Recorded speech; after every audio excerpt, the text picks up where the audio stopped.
Hi guys, and welcome to the Stephen King Sematary Club.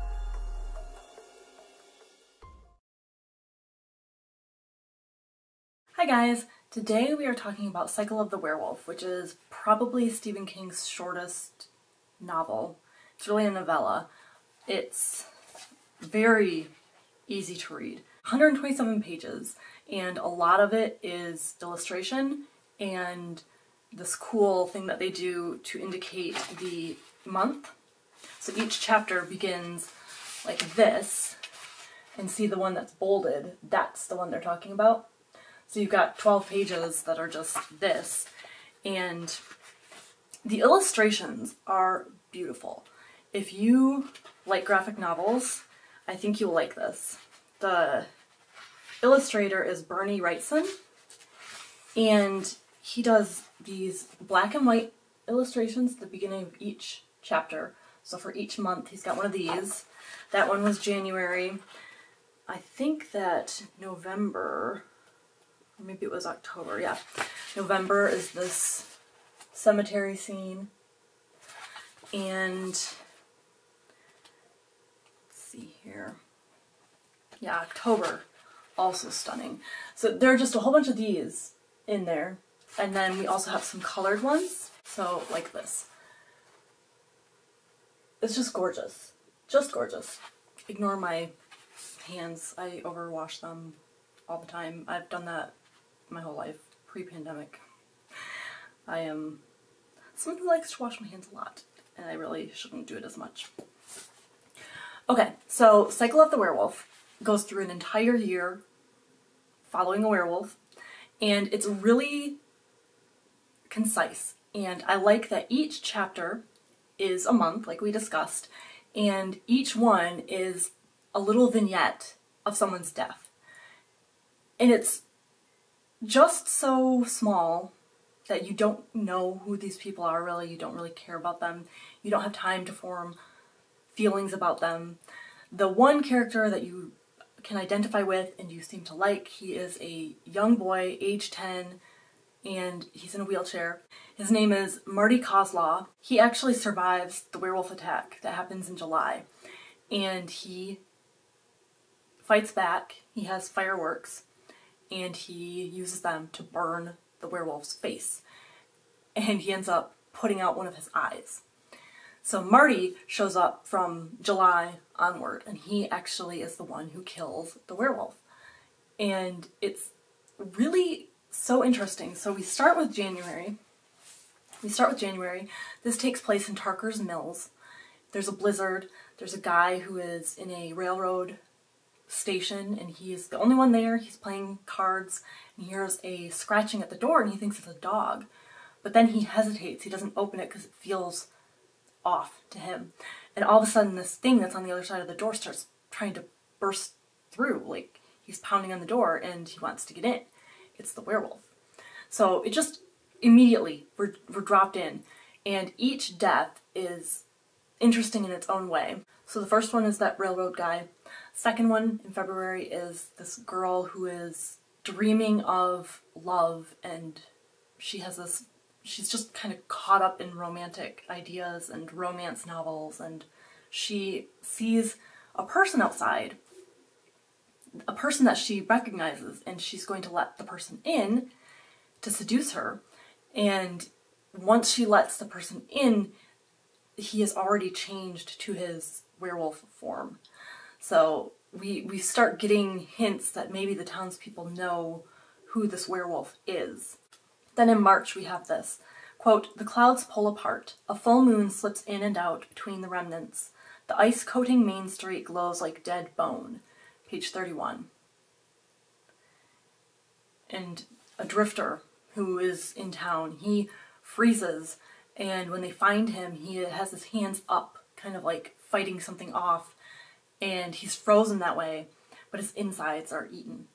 And there's so much good description concerning the moon, because obviously werewolves, full moon. Stephen King is great with his descriptions anyway. I don't know, I find it to be chilling and fascinating and creepy, all those things. In April, Bobby Kincaid is 11 years old. He's in the park and he is flying a kite.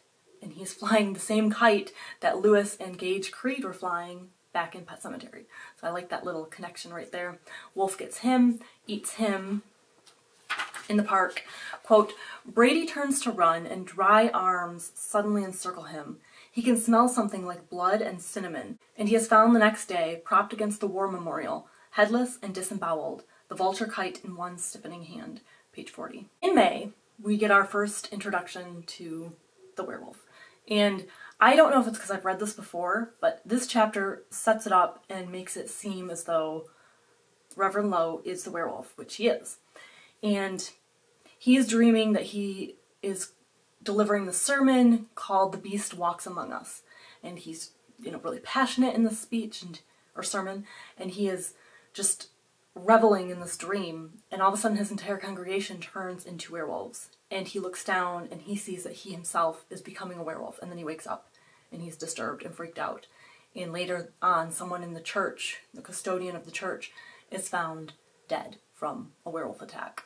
June, we have Alfie Knopfler. He's operating a diner. He lets someone in that he knows as a customer who comes in often, usually not this late at night, and he seats the man, goes to make him a cup of coffee. He's going to close up early and leave as soon as this guy is out, and while he is making the coffee, he sees the transformation that this man makes into the werewolf in the coffee urn, which I think is a great... I just love that device. And he even compares it to The Incredible Hulk, the TV show, which I love because that is how I picture werewolf transformations happening. Same as in The Incredible Hulk. That's the illustration I showed you earlier where the werewolf is on the diner counter. July, we meet Marty Coslaw. His uncle Al gives him some fireworks because he is disappointed that they have canceled the fireworks because of the full moon killer. And a lot of people are speculating that there's a werewolf, but a lot of people are also saying it's ridiculous. It's just it's a guy who might feel the need to kill during the full moon. It's not really a werewolf. And they've canceled the fireworks because of curfew. So Uncle Al gives Marty some fireworks, which we discussed he uses to wound the werewolf. That is definitely one of the best chapters. In August, Constable Neary bites the dust. He gets killed by the werewolf. And he has heard that the Coslaw boy thinks he put the werewolf's eye out. And he knows that there's a guy around town wearing an eye patch, but he ignores it. He says this guy couldn't be the murderer. Couldn't be the murderer. Which, if you've read it before and you know who it is, or if you already suspect because of that weird dream chapter, then you know it's the Reverend, and that shouldn't... I would be investigating that. In September, there is not a human murder, but a whole bunch of pigs are slaughtered at a farm. Elmer Zinnemann's farm raises pigs, and all of them die. There are big werewolf tracks at the scene, and his brother comes over, and he's like, this has to stop. This is getting ridiculous. You guys need to take care of it. And so it's decided that in November, a whole party is going to start hunting the werewolf. It'll be easier, less foliage and stuff like that. That's what this guy says. So it does kind of turn very Jaws-esque. Like, something is in the town, something is harming people. It needs to get dealt with. They've got to do something. In October, Marty goes trick-or-treating. Quote, Marty comes home with his bag of candy bulging and a piece of scary, almost unbelievable knowledge. He knows. He knows who the werewolf is. Page 98. And it's Reverend Lowe. He has gone to his house to trick-or-treat, and as soon as he saw him, he knew. He could just tell by the face, and you could tell by the eye patch. So now Marty has this knowledge, and he starts sending anonymous notes to the Reverend saying, you should leave, go somewhere and hurt only animals, don't hurt people, why don't you kill yourself? All these things. In November, Reverend Lowe has started to suspect himself after he had his dream. He realizes that weird things are adding up. He's, got torn clothes, he's got dirty clothes, he has blood on him in random spots. He feels different during the full moon, and once July's eye-popping, gouging, fireworky accident has happened, and he wakes up and can't see out of one eye, he knows that he is the wolf. He just knows he's the werewolf. It's confirmed to him. So the men have gone out in their little hunting party, and he decides he's going to go to Portland and hunt there himself as a werewolf, because he will avoid the hunters.